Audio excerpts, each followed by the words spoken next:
Hello and welcome to another fun-filled nonsense retrospective. I'm your host as always, Rick. Joining me equally as always is Devon. Thou cannot defeat me. I have the power of the Teal mask and Indigo disc and anime on my side. Yeah, today we're going to be talking about Pokemon, specifically the new DLC that, well, some of it's not quite so new, some of it's kind of new. We've both finished it. We're going to talk about it. But before we get into that, before we do that, Rick, I also want to point out for the audience that I fucked up a bit on the scheduling in that the epilogue does indeed come out on the 11th, and I was like, that's fine, because this episode comes out on the 13th, forgetting that we record these on a Monday. Yeah. So by the time this comes out, the epilogue will also be out, but we can't have possibly played that because the epilogue doesn't exist in our time frame. Yeah, so, we know generally what's gonna happen. We think that maybe we catch Petrarunt, but that's about it. I didn't even know that. I just knew we were going to hang out with the old friend crew. Yeah, the old friends go to Kitakami, so we get to see them again. And hopefully Nemona gets to see Carmine and see how a character with an arc behaves.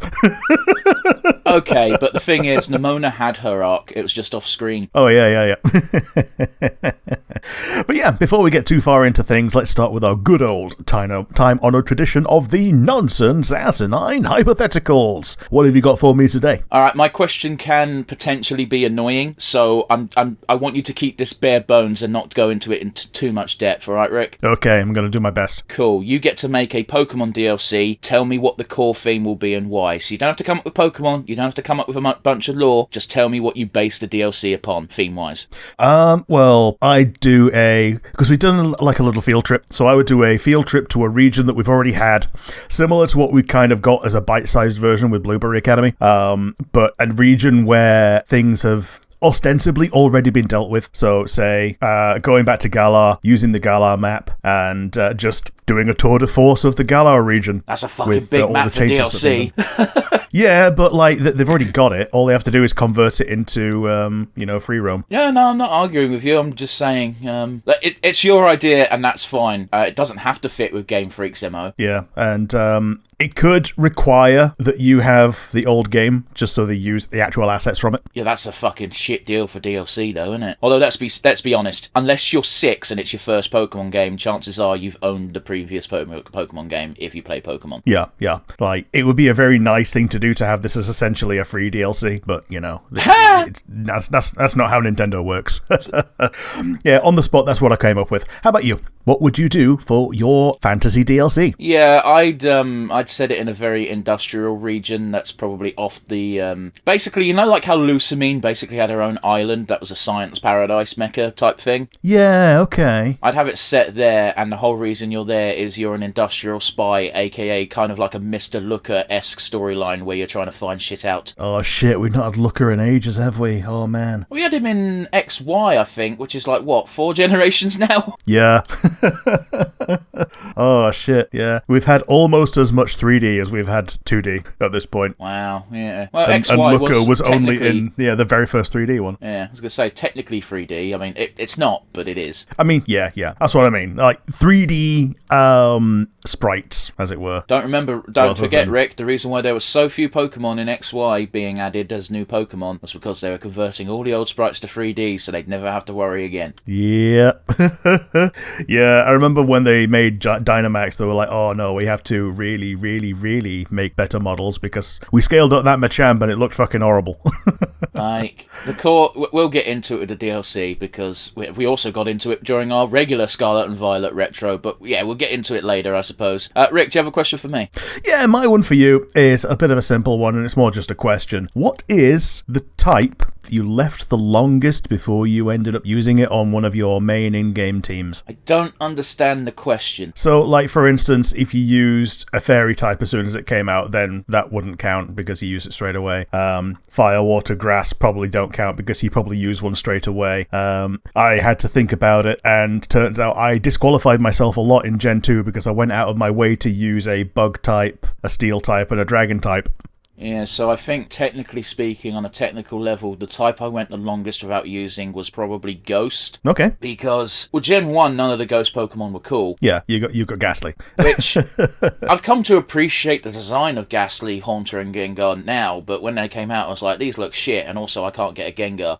Yeah, and Gen 2, all you had was Misdreavus on top of that, and that was like super post-game. Yeah, so I think there was a long time where I just didn't have a Ghost type on my team. It's like, oh, but how did you beat Cynthia? I had a level 60 Charmander or Charmeleon, probably a Charizard at that point, actually, because, hey, guess what? When I played Pokemon the original games, I didn't build a team. I had my starter, and that was level fuck off million.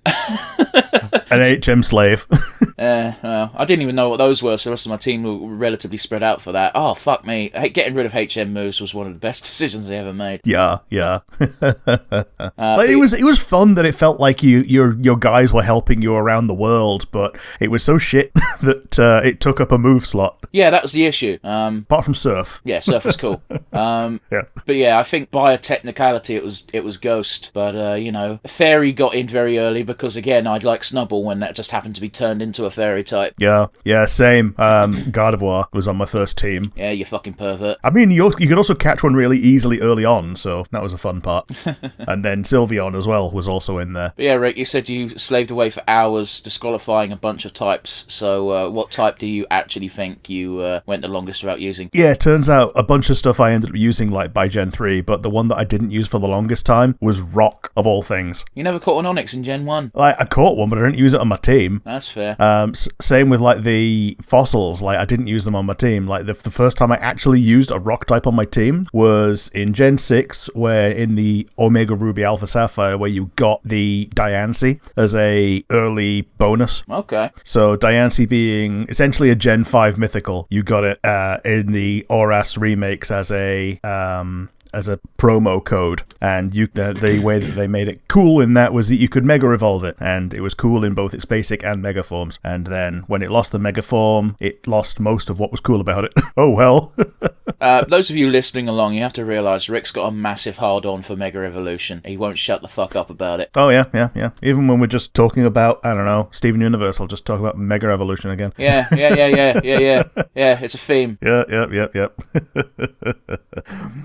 But yes, we're going to be talking about the DLC. So you start out, you can actually start this DLC as soon as you get the freedom to pick what you do on the main map. I've got a question for you then, Rick. Does it scale? Yes. So, okay. So Kitakami scales, Blueberry doesn't. That kind of makes sense, because they've got, like, end-game Pokemon in that. The only thing there is, I know you can get to Blueberry as soon as you've done, like, the first fight with Kieran. Yeah, so... Which, is early. Yeah. If one of your Pokemon is strong enough to auto-battle, like, I don't know, you've just been feeding candy, you can fail to get into the majority of the story, just by... Because I think all you can get up to is when you catch the Alolan Pokemon, and then it just goes, oh yeah, cool, do the game, and do the first DLC, and then you can do the second DLC. Well, if the second DLC doesn't scale, then yeah, I don't know, if you lose against the intro girl, it doesn't bar you from going into the DLC, it just means you get dialogue that says, oh, you suck. Yeah.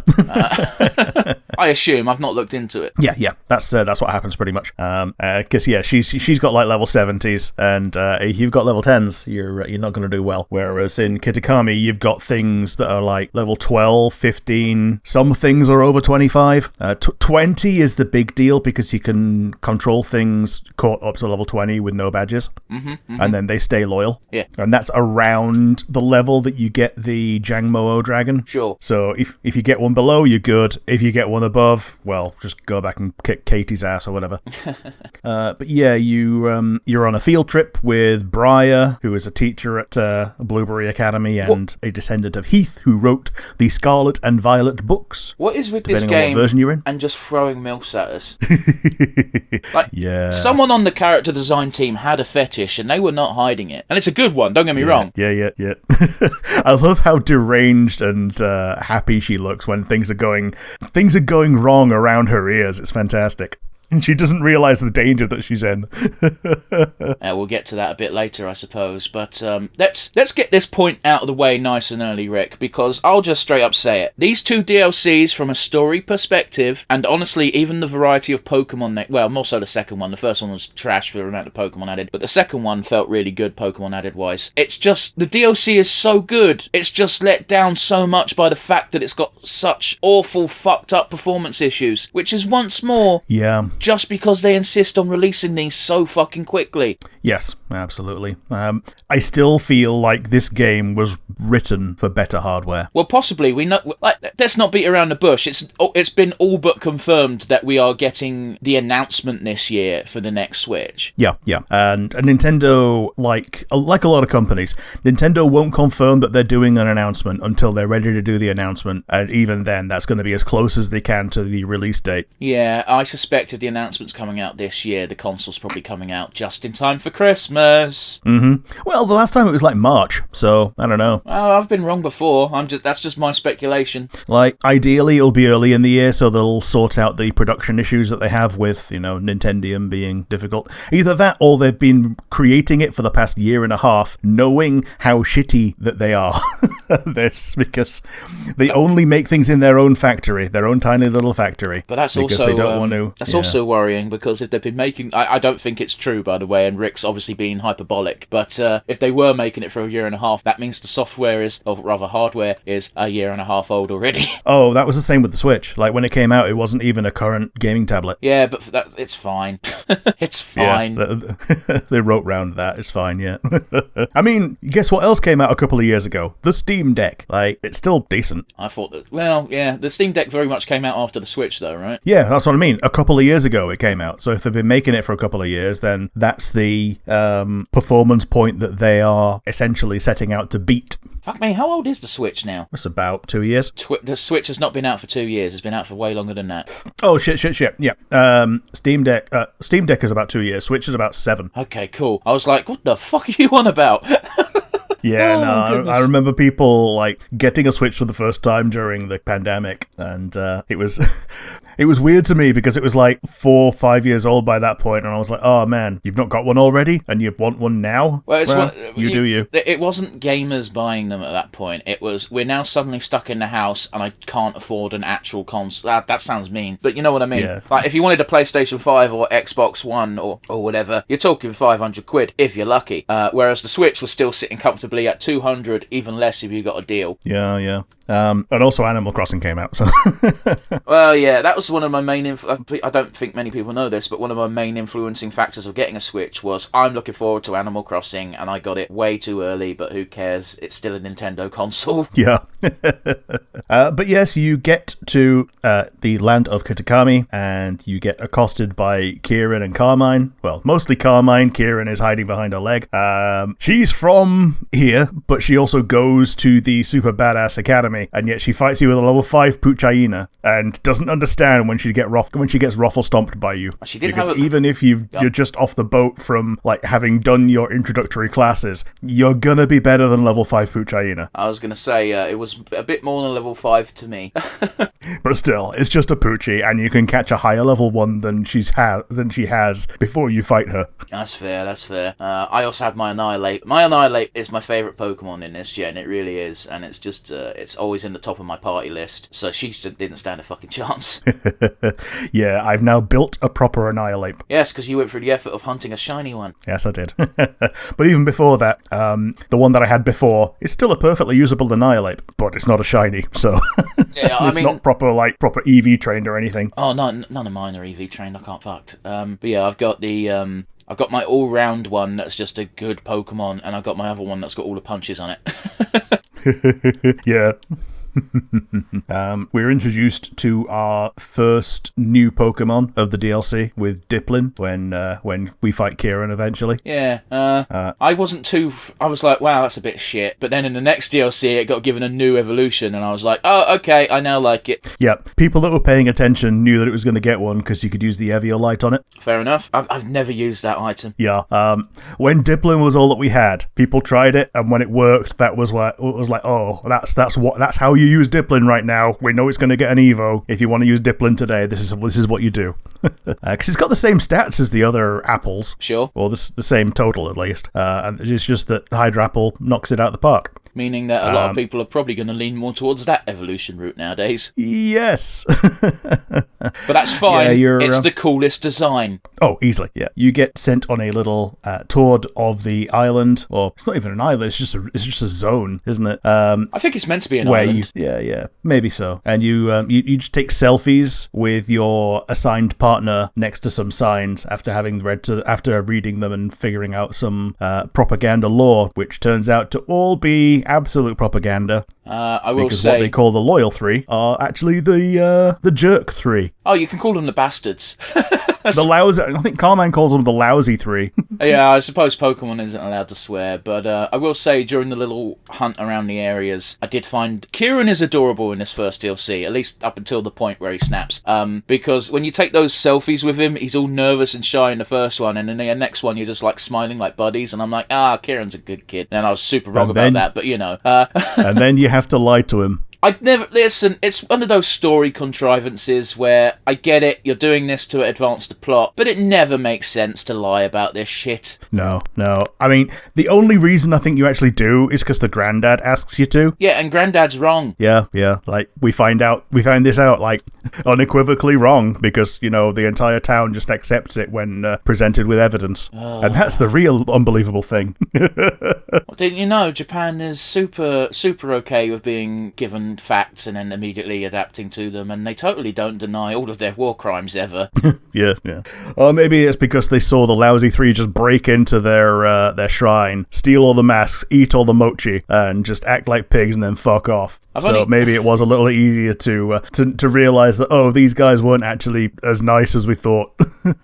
I've only caught one of these three so far because I just haven't gone through the effort yet. But I will say, as far as designs are going, they're unique, except for the flying one. That one looks a bit fucking generic, but I'll give it 2 out of 3 ain't bad, as they say. Now here's the thing, the flying one looks kind of generic and that it is just a legendary bird, but yeah. The thing that I like about it is that it's not a flying type. Okay. Being poison fairy is something that we've not had at all yet, and I just dig it. Yeah, I don't care about the type combination. I'm just talking about the design aspect. I appreciate that it's at least unique. Yeah. I don't like the monkey. It looks fucking silly and not in a okay. I can appreciate that some people think he looks silly in a fun way. I just think he looks like he's got a giant head. But there's monkeys that look like that, so that's why I think it's neat. Yeah, fair enough. Monkey Dory. I will also say that we're probably overdue a new typing, aren't we? Well, that's what we kind of get towards the end. But yeah, we're due a real type. That's not that you can't count that as fucking a type because it's not. Because we know that mechanic's going away next gen. It's a deal. Actually, maybe not. Because part of Briar's ambition is to bring the terrestrial phenomenon to other areas of the world, and she's already focused it on Blueberry. Yeah, sure, cool. Rick, when did Mega Evolution return?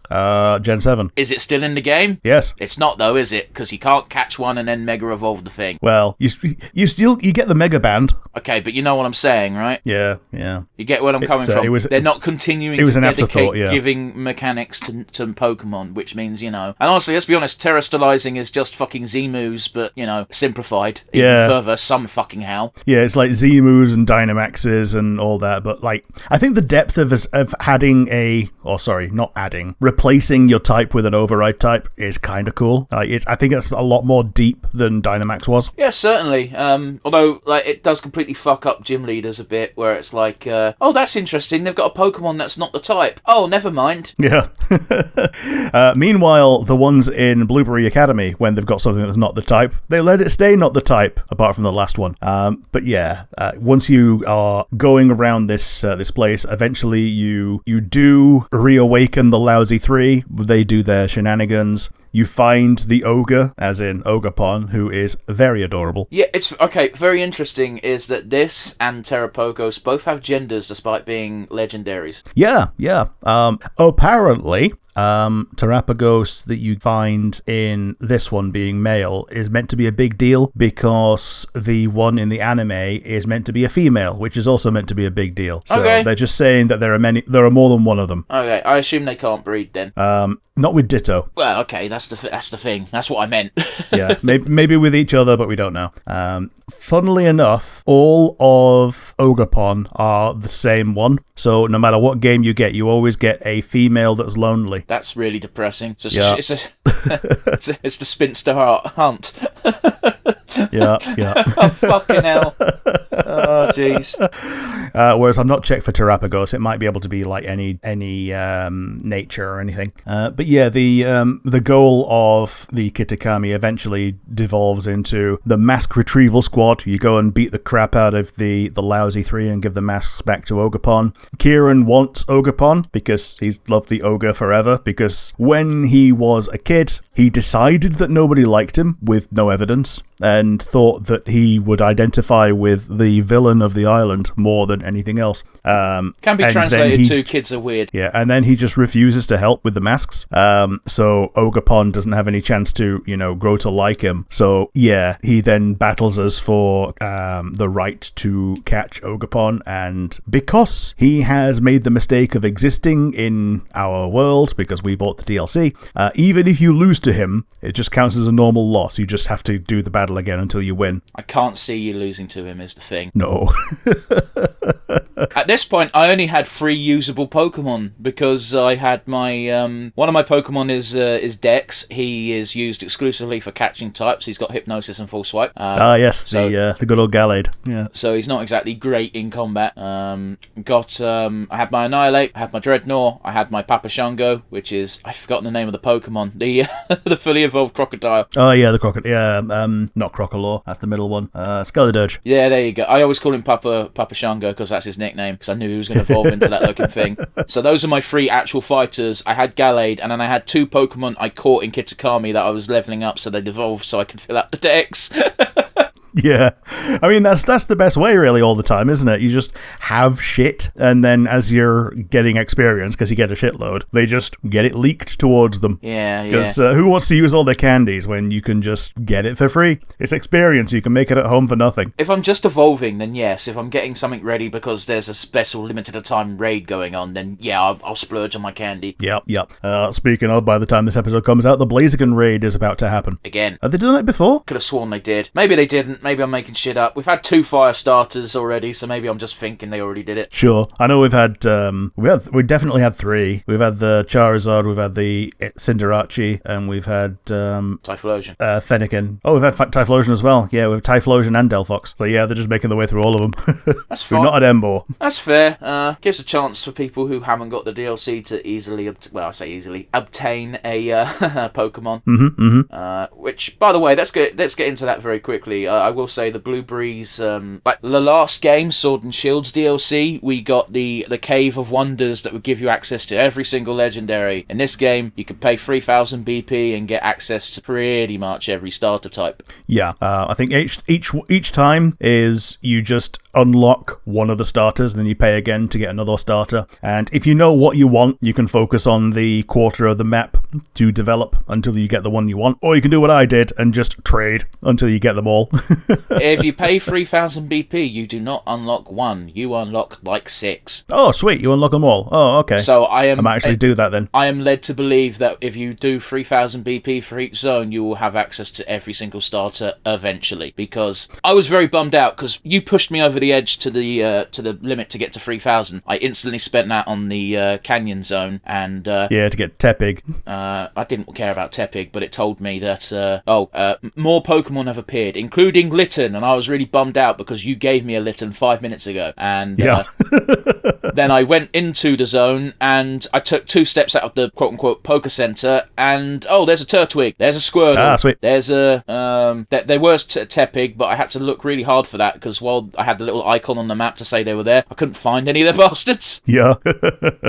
Yeah. Another fun thing that you get in the second DLC is the sync machine, where you can just play as the Pokemon for a little while. I think it's a neat concept, but I've never fucking used it. Oh, no, it's basically useless. It's just there for fun. However, you can use this to do your slayings with a bit more control, because sometimes it's a bit of a crapshoot as to whether your Pokemon will actually listen to you and try it. Yeah. However, while you're doing this, you can kill shinies. shinies. I was aware of this, which doesn't Yeah, sound so like you a can big kill shinies. So it doesn't sound like a big deal, but sometimes you'll encounter shiny Pokemon that are nigh on indistinguishable from the regular Yeah, versions. the ones that are so subtle, like freaking I don't know if they're in this part of the DLC, but Tandemaus. The only thing that's different is like a little bit of really faint stuff on their belly, and half the time grass is taller than that. So the litmus test of will the Pokemon kill it in auto battle mode is the only way to find out whether or not it's shiny. Yeah. It begs the question as to why bother fucking catching them, because the only thing that it's going to notice is when you send it out against other players, they'll know it's shiny because they get the sparks for 2 seconds. Yeah, and knowing for yourself, yeah, that's oh boy. Shall we go back to Kitakami? Yeah, so the one thing that doesn't get scaled is when you're catching the lousy 3, they are level 70 even if you've not got any badges. Yeah, that makes sense. Ogerpon scales down to level 20. Jeez! But the lousy 3 do not. So my new file where I just did this to test it out, Ogerpon is now going to be on my party for basically the game. I will say, like, while it does waste an item slot, I kind of don't mind because I really do like the mechanic of, yeah, I know they've done it before with Type Null, and I think something else had to say a similar gimmick, but giving it a mask, Arceus. changing its type is so cool. But at least in this one, if you give it a different mask, it changes the appearance as well. Yeah, it's not just like 2 pixels on Type Null, or like Arceus I think does actually change color. Does it? Yeah, but like who's got an Arceus? Like, I tell you who, people who played Pokemon Legends Arceus, because there's basically none of the other ones out in the wild. Like, I think there was like a giveaway at Toys R Us at one point, and that's about it. Like, it's one of the harder ones to get in terms of legend super mythicals. And yet, if you play Pokemon Conquest, it's the main character's main Pokemon. Is it? Okay. Well, once you got to beat the game a lot of times before the game lets you have it. But oh yeah, you want an Eevee? Oh, you beat the game 5 times? Oh, have an Arceus instead. hey, at least you start the game with Eevee on that. Sure. Well, Eevee just die and Arceus comes down and says, that wasn't supposed to happen. No, you got Pokemon slots. You can only have one Pokemon in battle, but depending on your... I don't want to explain the mechanics. You're never going to fucking play it. Fair enough. I might do, but yeah. What else happens in Kitakami? I will say this. I didn't prepare to fight the one of the legendary 3 that I did. I did the monkey. I didn't prepare for it at all. I just took my regular team in, and, well, minus... I took one Pokemon out because I was trying to impress Perrin by leveling up her Arcanine. Her Growlithe. Yeah. So I had that in my last slot. But yeah, I didn't prepare at all, and I wasn't expecting for the viciousness of that poison psychic combo, where it's got that ability that lets it poison you with non-poison attacks if it used a poison attack before the move it uses or something. Oh, it just adds toxic chance to every attack. Yeah, it fucking sucks. Yeah. Oh boy, yeah, the only way to avoid that is be poison or steel, pretty much. Like, it seems to be like a 90% chance to proc. So that means for the next 2, I'm going to bring my fucking Metacross. Yeah. One of the coolest Pokemon to return. Yeah, I do like it. Someone liked it so much that they made a spider-themed Pokemon team, and they put Metagross on as an honorary spider, and everyone kept pointing out it's not a spider, and the guy was just like, I don't care. Yeah. You give me a better spider mech in Pokemon and I'll change the Metagross out for it, but until then, no, it's a spider mech. Speaking of Perrin, again, another win on the design fucking column. Yeah, so she is taking design cues from one of the clan leaders in Legends Arceus. Yeah, I knew this because she kind of mentions that her ancestor was a big deal. Yeah, so when we got that game, nearly everybody was a reference to someone who'd come before, apart from these 2. One of them looks a bit like May if you squint, and the other one is completely original. So yeah, she's related to the completely original one. Mm-hmm. So she wants Whereas the professor looks a bit like Carl Pilkington, but is apparently related to Leon and Hop. So she wants you to get a certain amount of Pokemon in your Kitakami decks. If you filled out the regular decks, you pretty much already meet this requirement. Yeah, with both of these, if you've got the regular decks complete, then you start with 100. Yeah. The Kitakami max dex is 200. Yeah, don't get me Blueberry is 240. You see, they made up for a bit with Blueberry having just fun Pokemon returning, but like they've got to stop rationing Pokemon Pokemon like this. Like, it's fucking 2024. Yeah. It shouldn't be a reward to get things that we've already had, you know? It's like, a Pokemon company. I get it They're sometimes. Never gonna change, but it's... No. It's a baffling decision. On the plus side, at least the legendaries that you get in the post-game are not dex, so you don't have to do all of it. It's just there for fun for you. Well, it's the same could be said for the raid mechanic in Sword and Shield. Yeah, true. With that one, you can do as much or as little of it as you like, and if you get enough Ultra Beasts, then you get the Poipole, which was from, I believe, Ultra Sun and Ultra Moon. Yeah, I never did that. I really tapped out because that game type is miserable with computer, and we tried our best to do it as a 2-man, but we still had to have 2 NPCs, which sucked. We tried to do it as a 3-man, but our other friend didn't like the mechanic because it's like, why can't we take our own Pokemon in? Because then it'd be too easy. Yeah, like, that's the whole point of the adventure, is to basically be given something and get around how shit it is by finding something good and taking that instead. Yeah, I understand why he didn't like it, why he didn't like the mechanic, and I totally agree. If you don't like it, don't play it, that's fine, but it did kind of hamstring us a little bit. Yeah, like, it's doable solo. It's like miserable. You need to, it's miserable. It takes forever. And they're not smart. They do get themselves killed, but oh well. And they constantly want to change their Pokemon that has an actively shit type against what the final boss is going to be. Yeah, like you see, this thing up here is dragon. Oh, I have a fairy and an ice type. Oh, no, I'm just going to change it for another dragon and get my ass beat. The worst one is when it's water and clearly Kyogre, and yeah. and they're like, no, I think Golem will be good here. Yep. To their credit, it could be Tapu Fini. No, that's even worse. But yeah, you get what you get from this is Blood Moon Ursaluna. Yeah, I slightly regretted trading my Ursaring to you once I realised this existed, but I don't know if you can actually evolve into this. You can't evolve into that. Shame. You can only evolve into the regular one. Okay, in which case I no longer care that I gave it away. Yeah, the one that you get there is like a unique one, but you need specifically the unique one for the Kitakami Dex. Yeah. Thankfully, if you have the original, it doesn't count. I was also going to say, thankfully, you can also just catch this one. It's a scripted fight. You don't have to actually try. Yeah, it's counted as a Titan fight, and then when you win, you can just catch it like a raid den in whatever ball. So, it's Ursaluna and it's Blood Moon. Do you have a moon ball?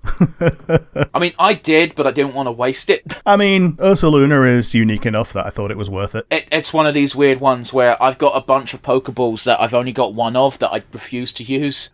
Yeah. I used my last Beast Ball on Terrapagos. The next Pokemon game that comes out is I'm still gonna have just one of all these Pokeballs that I've never used. Yep. Like, a lot of the time, it's easier to just put it on a Pokemon and put it in your box so you don't accidentally click it. Yeah, I've been considering doing that with my Master Balls, but I've yet to... The day I accidentally throw a Master Ball at something that doesn't deserve it is the day I start putting them on Pokemon. Male combi. Okay, that would just be hilarious, though. Someone posted up on Imgur a while ago that they got a male combi in a Master Ball called Regret. Fair enough. You know what? I feel like that would be funny as a troll, is to catch really lame Pokemon like that and male Salandits in Master Balls and just giving them out in Wonder Trades and people being like, a Master Ball, what is it? Yeah, I think Alpharad does that. Every time he gets the Master Ball, he immediately throws it on the next thing he finds. Okay. Yeah, other than that, you get your Growlithe, as you've seen. That Growlithe, or that type of Growlithe, I find really, really powerful and fun. My second run through the game, I used one pretty much from level 1. Rock Fire is incredibly weak to a bunch of things, like, ground and water, but with Rockhead, you can get some really powerful moves, and he's just a real cool guy, and the Arcanine has a really cool effect to its fur. I mean, I think the design for both Arcanine and Growlithe are awesome. I'm glad I got one for free, and I don't have to play Arceus for it. Granted, you're genuinely a nice guy when it comes to Pokemon, Rick. I think that's a fair thing to say. If I said, hey, can I have this thing that is exclusive to Arceus? 9 times out of 10, I'm sure you would go, yeah, I have like 12. Yeah. Like the Ghost Zoroark, I've got loads of. Yeah. I'm not going to make the joke because I made it last Pokemon episode, so let's move on. Yep. You can have one if you like. No. The joke I was referring to, Rick, was the fact you bring up that Pokemon every fucking opportunity you get. Hey, specifically, I said Zorua this time. Yeah, alright, I don't give a fuck, it's the same Pokemon.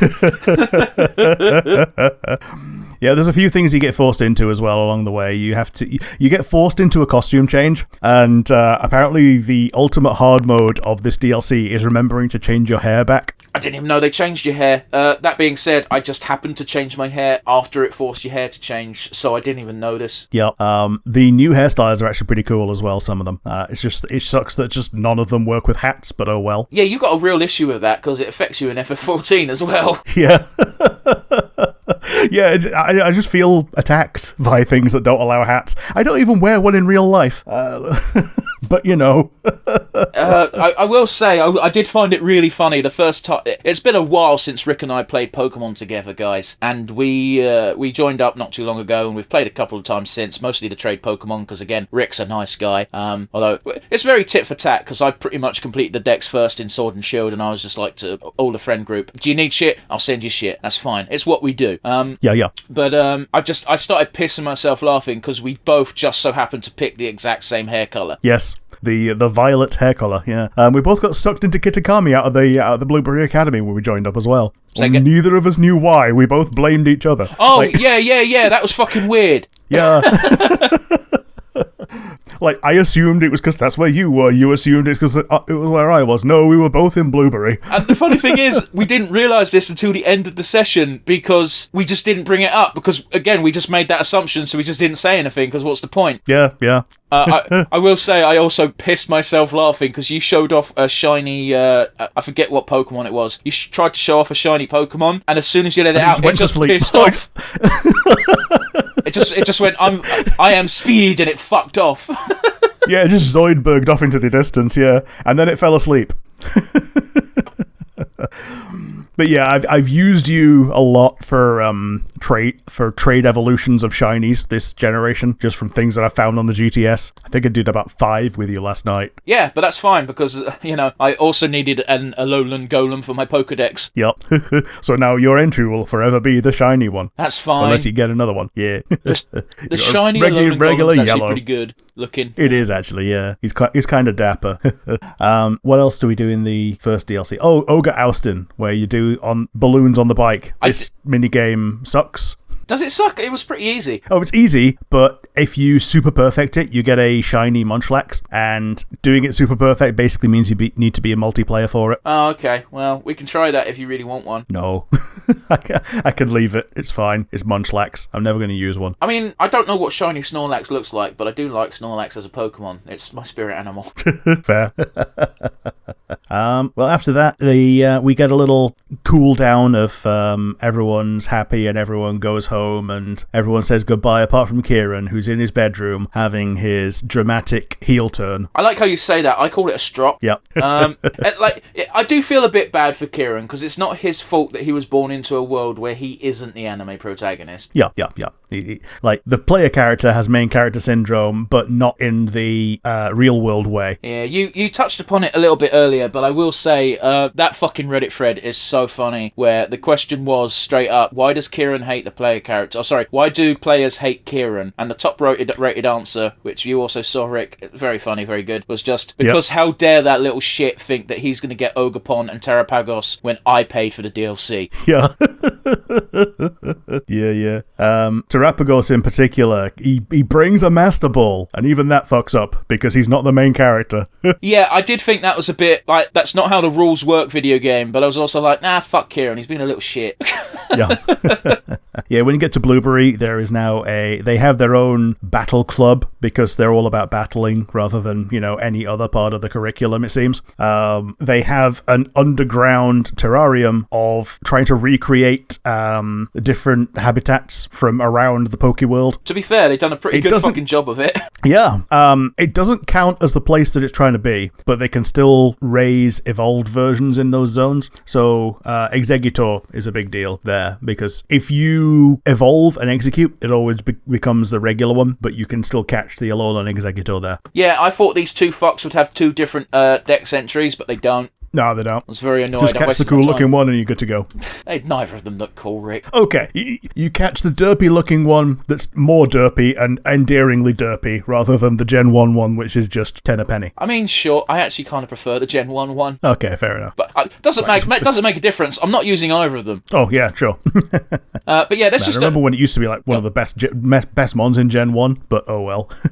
But yeah, we've officially transitioned into the Indigo disc at this point, because we're going to go back to Teal Mask, in that we go back to the area for some post-game stuff, but other than that, it's pretty much wrapped up, I think. Yeah, because, the only other thing to do, other than the story and the lousy 3, is the Blood Moon Beast, and I've done that. You're about to do it. I've done the Blood Moon Beast. You got it? Okay. Yeah. No, I've done that. The thing I was referring to going back to is the thing you have to go back to once you get to Arapagos. Oh, yeah. So, I've done that on my second file, but I'm saving it on my main file to see if there's anything different when you go back with the friends. I assume if they add something that involves the friends, you will get that regardless, because otherwise that's bollocks. Yeah, otherwise it's stuff that they've done and added to the game, and some people can never get it. And I don't think that they would do that, because it feels like the wrong thing to do, to like put work into creating content and then half the people can't get it. Half's being generous. Oh, yeah. The majority of people have played through the game and have done the thing at this point. But yeah, you've got, with the Battle Club, there is a new Elite Four. There is one battle with Carmine, and she has a little line, if you bring Ogapon. What is it? Because I didn't do this. She goes, "Oh, hey, it's Ogapon. How you doing, buddy?" And she smiles and waves. As she tries to beat the shit out of it. Yeah. Hey, it's been a long time. Yeah. But, like, it's completely different to Kieran's reaction, which is, "You dare bring the ogre just to taunt me? Okay. I'll kill you." And then he focuses on the... 2 minutes before recording, Rick, I was on Reddit, and someone was like, okay, so I decided to rub extra salt into Kieran's wound. I don't know where he got... Well, I do know where he got it from. It's a part of the story. He dressed his player character as the ogre, so he had the mask on and stuff. And he'd also traded with himself, so he had 2 Ogapons, one of which was a shiny somehow, probably hacked. Oh, okay. Yeah, definitely hacked. And, so yeah, he just fucking curb stomped Kieran with 2 Ogapons, and the final picture is just him looking at the camera with a defeated... I'll tell you what the picture is. It looks like Kieran just after... You know when he finishes the match and Drayton just comes in and goes, "Oh, sorry, former champ." It looks like that, but with the Ogapon mask instead of Drayton. It's so funny. Yeah. The big gimmick for the BP League is double battles, which I was really happy for, because I like double battles. Some people might think it's overdone in this zone. I think those people are cowards. Yeah, so double battles I think are a lot more involved than singles. Well, because it's a double battle. A thing you can double attack into something, and you can just lose something in what would be a Nuzlocke scenario, for instance. Sure. But we're not insane, so we're not Nuzlocking. Nuzlocking in this zone in particular feels pretty deadly, because as you mentioned, it's all double battles, and it's also pretty much all the trainers have, at least trainers you have to fight, have 80 level plus Pokemon. Yeah, like even if you've got level 100s, the Elite Four with their level 80 odds are still going to give you a decent run for your money. You've got Steel, Fairy, Fire, Dragon. Yeah, Fire and Dragon. They all have their... And the Dragon guy. The Dragon guy has underlings, and none of them use Dragon. Well, don't forget, though, their task is to catch Pokemon that they caught in the savannah, not the savannah, in the terrarium, which means, I assume because Drayton's their leader and Drayton comes off as lazy as fuck, they are also lazy as fuck, so they just catch Pokemon, like, within 5 feet of the arena. Yeah. I like grey Pokemon, so here we are, the grey type. Oh, and they're all steel. Okay, cool. Yeah. I actually lucked out with his troll. I think I told you this already off air, where, for the DLC, I was doing this thing where, apart from my Annihilate and my Gallade, because my Gallade is my catcher, I had my entire team was just made up of Pokemon that I caught in the terrarium in the DLC, so I had a real easy time with this challenge. Yeah, the downside is you have to be the original trainer as well, so like even if you go to a Crystal Den, it counts as a Crystal Den and not the terrarium, even if the Crystal Den was in the terrarium. It makes sense though, because if you did a 6-star raid, then that's a level 80, 75 plus, so you're going to curb stomp shit with that. And you also can't, it doesn't count for things that you hatch in the terrarium for things that are also like native to there. So if you get like an Alolan Ninetales from Scarlet in Violet, or a Alolan Sandslash from Violet in Scarlet, then you can't use that because it's not yours. Okay, but again, these trainers each have 2 Pokemon each. They're not a big fucking deal. You don't need that. Yeah. I was under the impression that you had to use them for Drayton. Turns out, no, you don't. Well, Drayton tells you straight up before the fight, if you read and listen. He straight up says, I suppose you want to change to your real team then? And you're like, yeah, I do, please, thank you. But yeah, there's some actual bangers, as we said, in this DLC, so it's not that much of a chore to make something cool for this, and it probably will end up on your team for the DLC, even if you're not doing what Devon did. Man, it's weird hearing my name in the middle of a podcast. Yeah.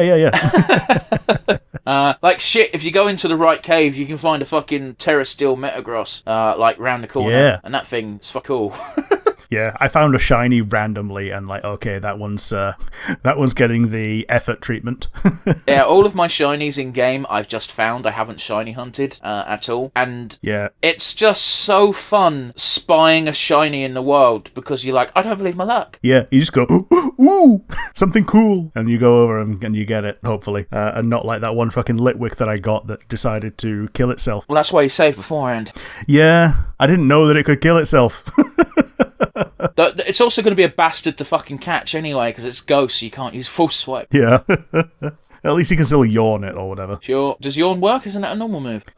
Technically, yeah, but I think it just works because it's just status. A lot of status moves, it doesn't matter what type it is. That's dumb, but okay. Oh yeah, I guess that makes sense because like Screech works, doesn't it? Yeah, like powders don't work on grass types, but other than that, that's because it's powder and it's a thing that they added to grass. But yeah, man, I did get a replacement Litwick, but it still sucks that the first one died. Yeah, so we've got Drayton's challenge. I think is the most involved because of that. The other ones kind of are a little bit less interesting, in my opinion. Well, it's just like the challenges in the fucking regular game. They're all boring and a bit shit, but I guess it's like we're trying to make the player do something that isn't just Pokemon battles, but like, why bother? Remember when we had to do fucking yoga for fucking the psychic bitch? Yeah, I did that again this morning. Sorry, I didn't mean to call her a bitch. It's just, I really fucking don't see the point in that minigame. She's one of the happiest characters in the game, yeah. I did it with Ogerpon. Ogerpon's actually got the expressions for the 4 little emotions that you can do. Fair enough. The angry one for Ogerpon is actually really fun, really cute, because it like closes one eye and just like looks off to the side really petulantly. But yeah, the 4 challenges. Drayton's got his little, do some Pokemon battles with native born Pokemon, because we won't dig into that. The Steel Girl has got the flying course, which is mind-numbingly easy for the for the first time. The very super hard course is I haven't beaten it yet, not because it's difficult, but because in the cave system I took a left when I thought it was left, but it was actually right, and the amount of time it took me to turn back around to go the right way, I'd wasted too much time and it timed me out, so I've got to do that again.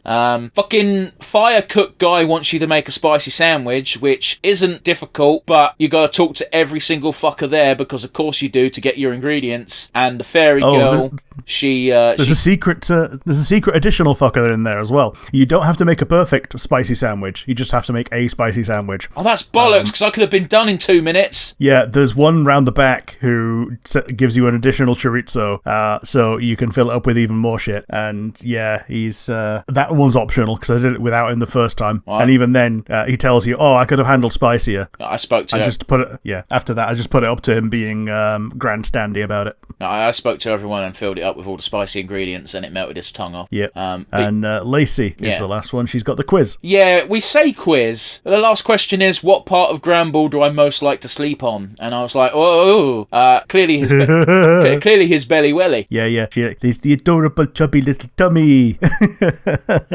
Also, it doesn't matter if you fucking get the questions right or not. Yeah, she just gives you another try, infinitely. Yeah.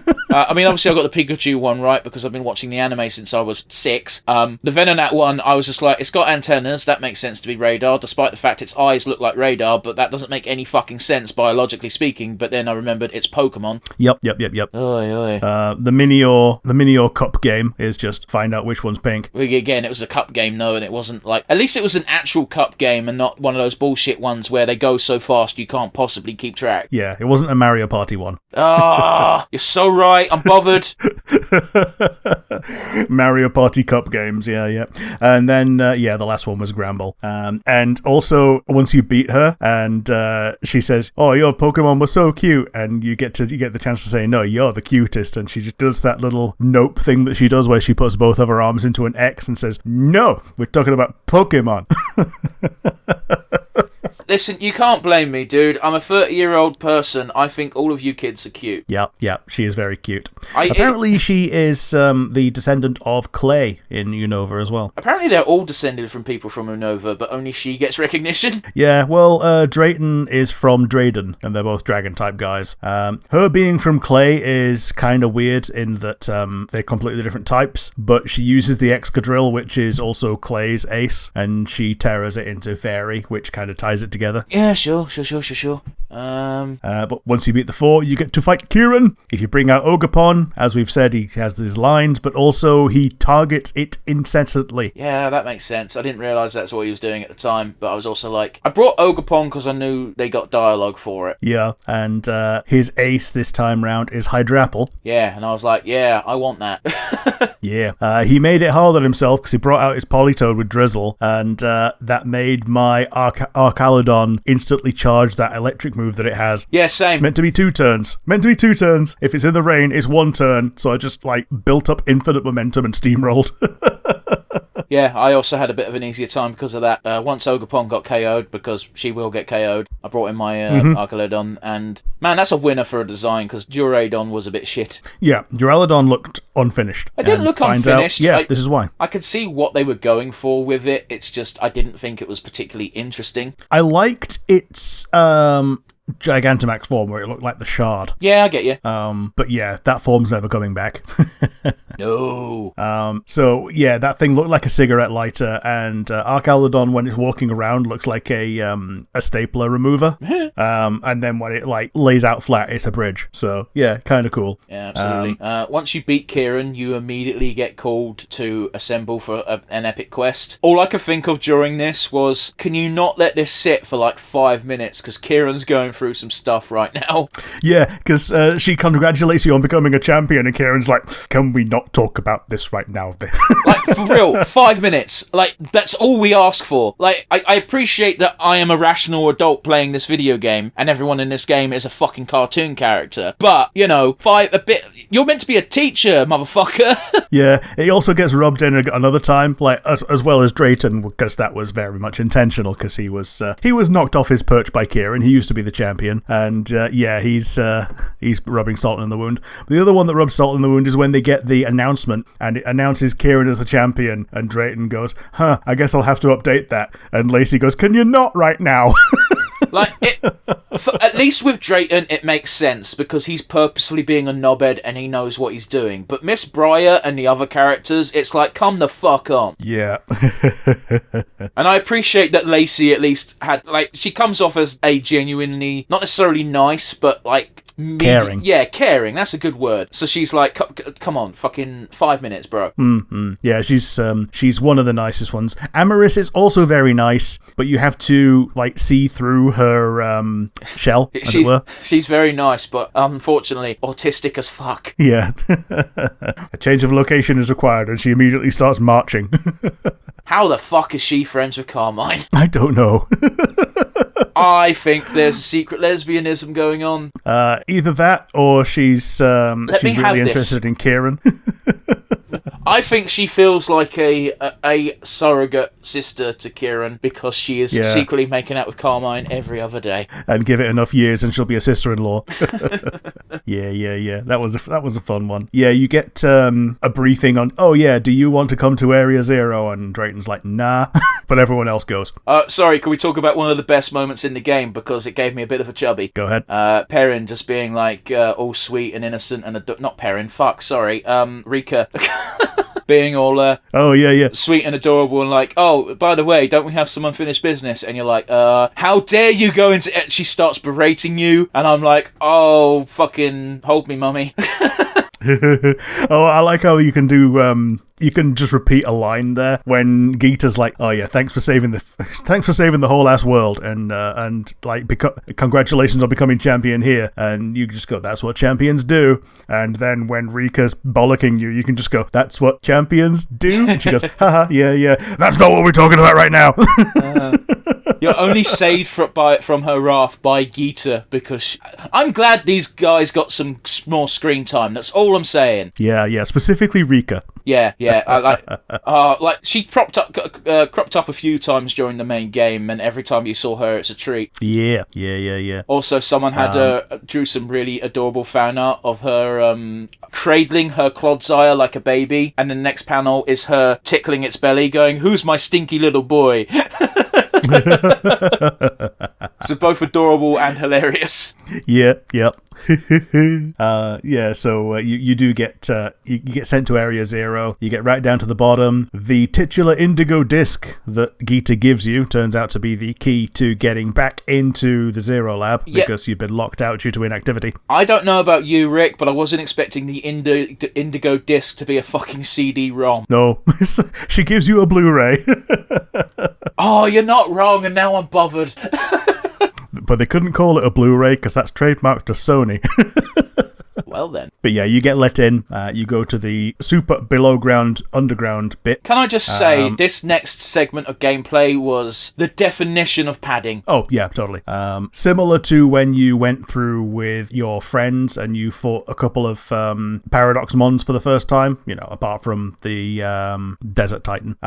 You have like 3 fights where you fight the new gimmick, but by the first time, you get it.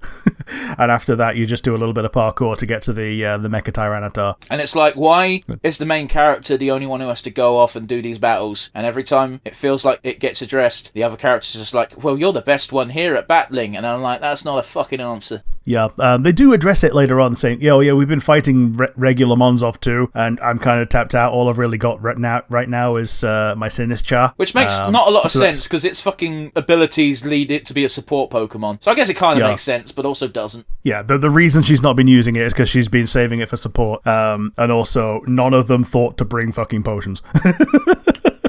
I look in my backpack. I have 300 potions. I have 250 super potions. I have 100 hyper potions. I have 25 full restores because fuck those. And I have 600 revives. I only have 50. I've never had to use them. Yeah. I only use them when I get careless and accidentally get into a battle with something that I saw and couldn't escape from when I was on like 1 HP from auto-battling too hard. Fair enough. You send it out against something that's 4 times effective against you, you end up on 1 HP, it comes home crying, and then a Flabébé crosses your path. This is why we pack sandwiches! So you finally get through all of these Stellar-type guys and find Terapagos. Kieran catches it because he's an arsehole, and he fights you with it because he's an arsehole. Oh, he really is an arsehole, by the way. For those of you who are just listening because you like hearing us talk bollocks and haven't played the DLC, he straight up says, no, I'm not letting you have this legendary Pokemon as well, and then just yeets his Master Ball, which we assume he got his Master Ball for winning the becoming champion of the BB League, because we also get a Master Ball. Yeah, because we got one as well. Yeah. Which, consistency, you love to see it. Yeah, I used the one that I got to catch the Terapagos at the end as well. Well, a Master Ball. Because if Kieran's Master Ball fails, then my Master Ball succeeds. Yes, every ball works, but I thought it was poetic. Yeah, fair enough. I wouldn't have bothered, but this is so fucking weird, because I'm usually the person who gives a fuck about story, and you're just like, no mechanics, and yet for some reason in Pokemon you flip that on its head. Yeah, it's weird, ain't it? But yeah, you have a dual Terra battle with a berserked Terapagos after it breaks out of Kieran's Pokeball, and it's 3 turtles now, because it's got like its bottom shell, which is what the Zero Lab was modelled after. It's got its Terra form, which is like, it was way smaller than I was expecting it to be from the preview image, and then the crown that it gets for terastallizing is just a mini Terapagos made out of crystal. Yeah, because that's a new Terra Steel type. Yeah, the Stellar type. Which, once you you've beaten this, by the way, the Pokemon specifically in the terrarium in Blueberry Place randomly have a chance of having that type, which is dumb, but okay. Yeah, the ones that show up as static encounters have a chance to be stellar instead of whatever they would normally be. I just think it's dumb that it only affects the terrarium and it doesn't affect the world in general. Yeah, I get it. It would be nice, but oh well. We might be getting some event raids in future with stellars. Well, one would hope, but then, Rick, the people who didn't buy the DLC, the plebeians, will get a chance at them, and we don't want that. Oh, they still can with, but just by trading. It's just, they can't make their own. They have to get them given. I suppose. I'm just playing the hyperbolic, evil fucking Game Freak. But yeah, after you've done that, you've basically beaten the game. There is an extra scene at the hot springs in Kitakami where you meet your professor. Yeah. They get sucked through time. You give your only copy of the Hidden Treasures of Area Zero to them, and they give you their original book, which becomes part of your title screen now. Yeah, I will say I wasn't expecting this, and boy, I don't like my brain sometimes, because the first thing I saw when I saw Sada was, oh, Unga Bunga. Yeah. I mean, she was designed that way. And listening to people who are into men, apparently Turo evokes the same thing. Oh, he's an attractive dude. I'm just not into him. Yeah. He's not my type. I mean, listen, I wouldn't turn down the freeway. Oh, no, totally. Unfortunately, that's going to give Arvin another sibling who's going to end up with baggage. I wouldn't turn down the full way, assuming Arvin's 18, but I'm not sure. I don't think he is, no. Because he's in your class, isn't he? Yeah, but also ages are meaningless in that school. Oh, yeah. Anyone could be any age. You've got 20-year-old... You've got fucking grandpas in the world still claiming to be students at the academy. Yeah, and not just Clavel, just actual grandpas.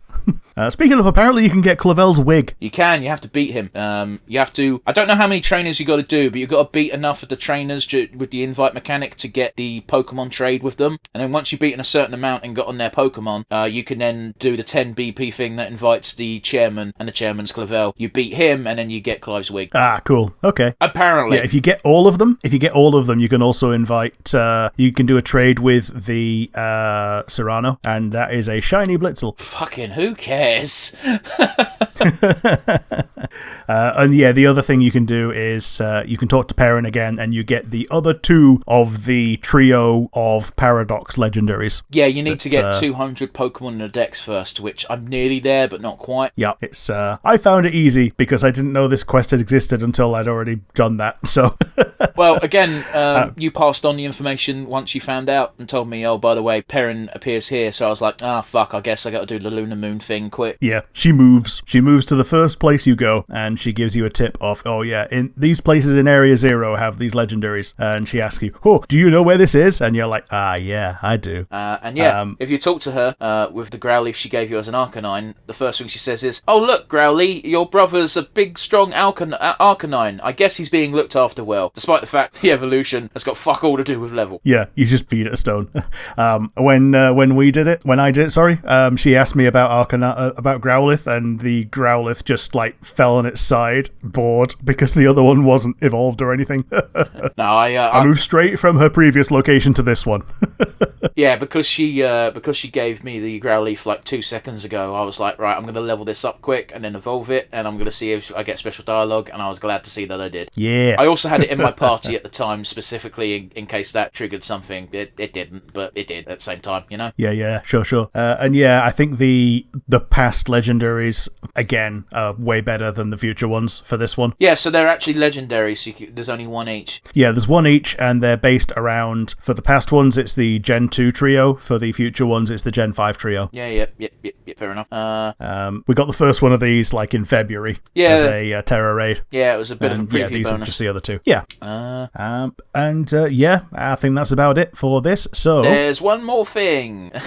I don't know if this is specific to the DLC, or I think it is the DLC, but it might have been in base game and I just missed it. But after you get the Scarlet Book, you get Gosma and Eri spawning in the main academy. Oh yeah, they spawn out of costume. Which, because they're now attending school as normal. I told you this the other day, Rick. I was banging my head because I could, on the menu when you're looking at the list of places, it's got their faces, so you know they're there, and I couldn't find them because I was looking for their outfits because they're quite distinctive. And the thing that bugs me the most is I saw the two NPC models that were them, and I just ignored ignored them because I went, they look out of place, but that's not what I'm looking for. So I spent 20 goddamn minutes in the fucking main hall, up all 3 flights of levels, just looking for these 2, and then I googled it, and they were like, yeah, I can't find them, they must not be there, and someone else said, they're right next to the Dark Professor, and I was like, fuck you, video game.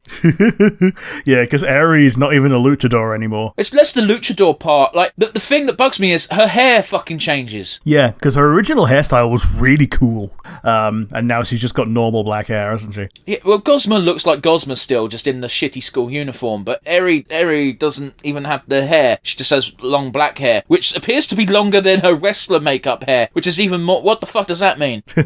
Well, apparently she was using some of the length to spike it up and make it voluminous. Oh, bullshit. Anyway, talk to these Giacomo. guys, and they show you, and they show you straight up that, hey, guess what? The school uniforms suck no matter who wears them, and yeah, you get to do a little mini quest where you tutor the 3 members of Team Star who are not academically inclined, and they're all like, oh, fuck, this sucks, and then Penny comes in and goes, I can help you instead, because they're trying not to bother her, blah, blah, blah. You get some more school uniforms. It's just a regular school uniform, but scruffy, but you also get the Team Star helmet and some glasses, and yeah, I think this opens some other quest line that might get you access to even more outfits, but I haven't confirmed that. It's just what I read. Sure. I've not done this one either, so I'll have to go back and do that at some point. Oh yes, another thing, by the way, if you've not done it yet, do not upgrade the camera, apart from the lock-on feature, because you have to say no about 3 times after every photo. Ha! Oh, Jesus. Okay, cool. That's good to know. I have bought the upgrade to lock on, and then I saw all the other things with styles and effects, and I went, I'm not going to fucking use those. So I didn't buy them, and now I'm glad I didn't. Yeah, don't. Because, one of the normal quests is take a photo, and you have to say no a lot after you've taken the photo. It's a pain in the arse. I mean, it was really funny, because last night while we were playing, Rick, I had to take a picture for a quest. I took it. I didn't realise that a pop-up had come up, so I was just spamming A to get rid of the thing, and the pop-up was like, do you want to share this photo?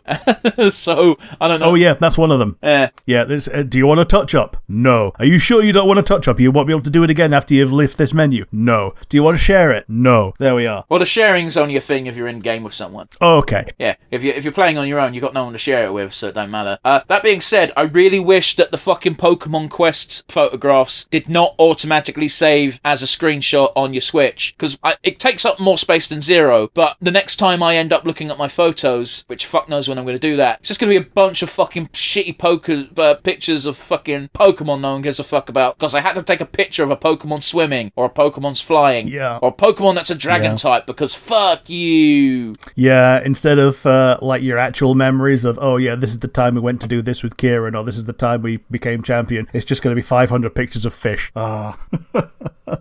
Oh, by the way, we're talking about quests. Let's fucking get into this very quickly. Rick and I did a multiplayer quest last night, and we weren't able to talk via mic, which I think was a blessing in disguise, because I wanted to kill the game. Yeah, last time we did one and we were able to talk via mic, it was really easy because we both got different clues for a Pokemon we needed to catch. And this time, no, the only clue you get is, go find the Ditto blocks in this zone. And it was painful. I got the first 3, you got the 4th and the 5th, which were, by definition, the hardest ones because the first 3 had been gone already. I found the one that you found because it just turns into a Ditto afterwards. Yeah, so the funny thing is, Rick, I found all 3 of the ones that you found after the fact because I touched them and the game froze for a second because it was like, oh, I found one, thank fuck it's over. Oh, it's already been revealed, why is it letting me do this? Oh no, that's even worse. Yeah, it was a real chore. And apparently that's quite a common one for the yellow quests. And why do you want to do yellow quests, you might ask? Because they give the most amount of BP. And if you want those 3,000 point upgrades that give you access to all the starter Pokemon, you need a lot of it. And it's by far the quickest way of getting BP. Also, they give you a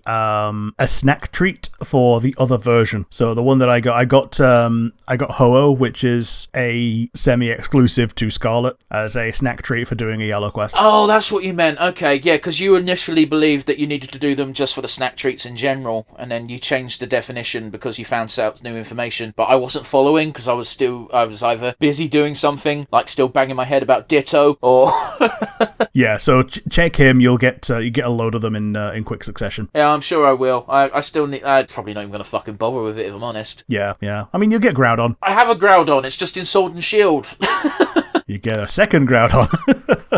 Yeah, Groudon is less useful to you because you've got frickin' Koraidon, and it does the same thing but better. Koraidon's dragon fighting, isn't it? Yeah, but it sets Sun. Oh, that's what you meant, okay. And it gets an attack boost in the Sun rather than Groudon, who doesn't. Sure. Because it's normal Sun. But yeah, I think that's a good place to start winding down. So, from both DLCs, do you have a favourite moment? I quite liked meeting Carmine because the character was pretty much established with their opening act, and also again, a different designer with a different set of fetishes were like, I'm putting her in a skin-tight leather suit. Yep. Even in her normal costume, she's got a round ass. It's great. If you got it, flaunt it, as the kids say. Rick, what about you? Former champion. Little shit deserved it, though. Just that shit-eating moment. Former champion. I couldn't even believe it while it was happening. I was like, are you fucking serious? And yeah, it was serious. And yeah, dickhead, but funny dickhead. Yeah.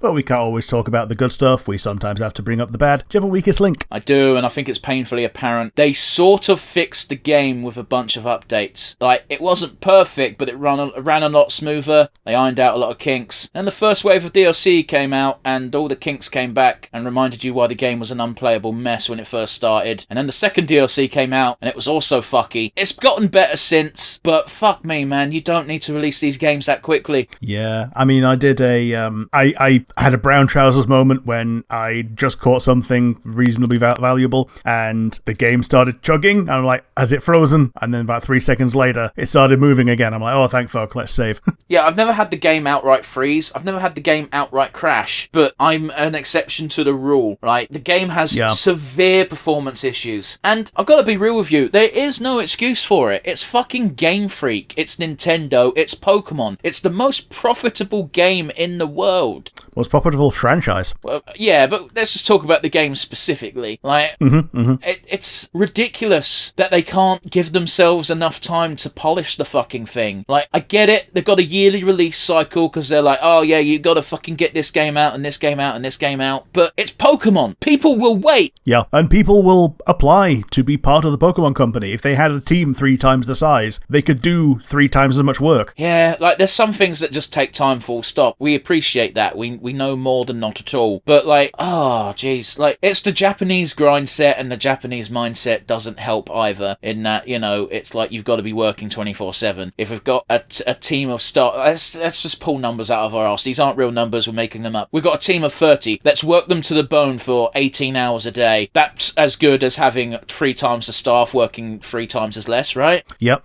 Because these are exactly the people that you wanted, and you're getting every single ounce of life out of them. Oh, who cares if they burn out? We'll get another one. Yep, 10 a penny.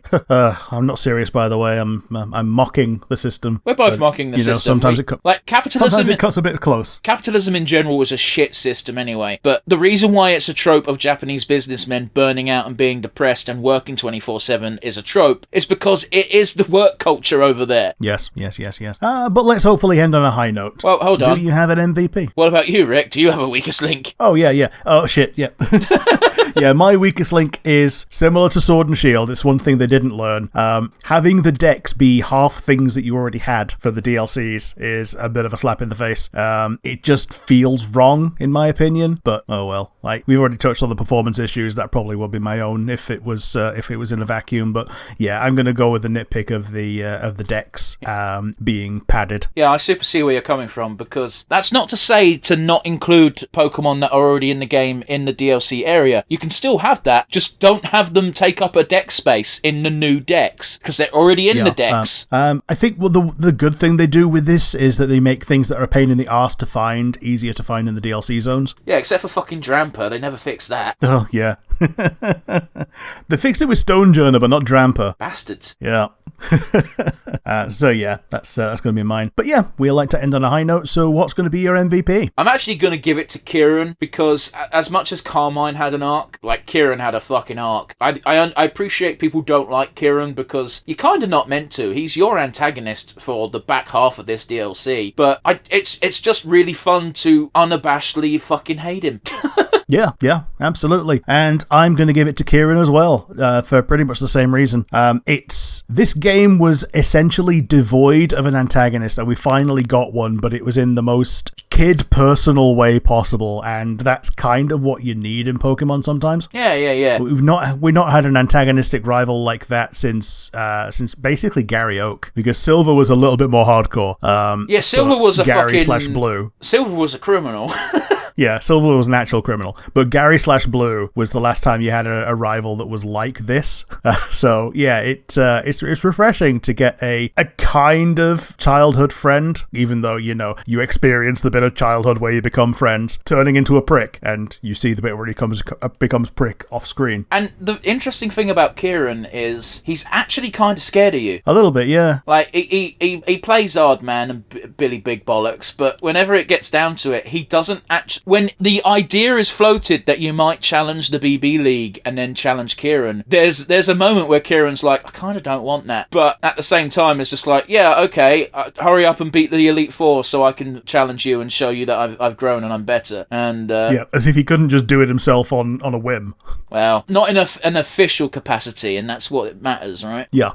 He doesn't just need to beat you, he needs to beat you in front of everyone. Mm-hmm. But unfortunately, even if you lose that fight, again, it's a regular loss. You can just go back and do it again. But yeah, it's... Well, that's because it's a video game, and I honestly can't imagine many people will lose there, because again, at that point in the game, you're probably rocking level 100s. If not, you're not far off. Yeah, by that point, you're required to have at least one of your Rhydon, so you got access to that. You got access to Ogerpon, and yeah, you've got stuff. You beat the league. Yeah, my Ogerpon was only level 93, and that was still fine.